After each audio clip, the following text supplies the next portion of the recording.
To help us deal with this issue, Dr. Sharad Ratna is here with us today to share his vast experiences in obstetrics, gynecology, reproductive medicine and sexual health. Now, he is committed to delivering the best of his medical expertise in women's healthcare, and so we're so pleased that he'll be helming a new monthly series on VBUS on all matters of women's health. So please welcome to the show, Dr. Sharad. Welcome. Hi, Doctor. Hi there, nice being here again. Yes, Doctor, it's fantastic to have you back on the show. Yes, very nice having you. But before we get into it, before we get into the problems, what is the normal menstrual cycle for women? Okay, normal menstrual cycle is regular cyclical bleeding that occurs on average between 25 and 35 days.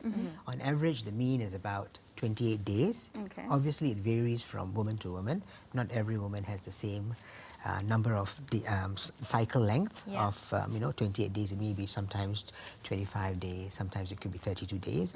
And the normal flow is between 4 to 5 days of the cycle. Right. On average, it can go on to 4 to 6 days sometimes. How do you then calculate, when your menstruation should start and when it should stop? And when? Yeah, how do you calculate the cycle? I mean, if you have regular cycles, one way of doing that is by noting it down in the calendar, the first day of the cycle.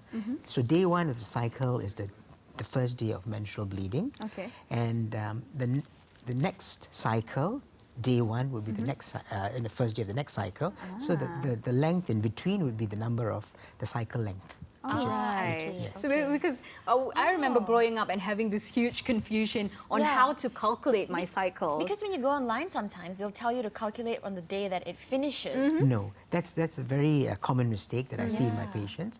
And it should always be calculated from the first day of the menstrual cycle, which is day one.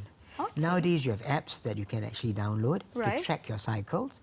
And it also tracks your ovulation and tells you when you're very fertile. So that's a good way of either planning for contraception, avoiding a pregnancy, or planning for a baby. Yeah, you get little notifications saying tomorrow's the day. How helpful is that? Technology is on our side. Now, most women, they will experience about 400 menstrual cycles in their reproductive years. Now, are menstrual problems a common occurrence, or does it just afflict a rather small group of women? Well, menstrual cycles present in a variety of different ways. It may start off with missing your periods altogether, which is absent cycles or absent menses, or it may be irregular in every sense, in the sense that it may be very erratic. You can't really put your finger on it. You can't really tell when your next expected menses is. Or it could be abnormal bleeding in the sense that it could be bleeding in between periods when you're not expecting your period.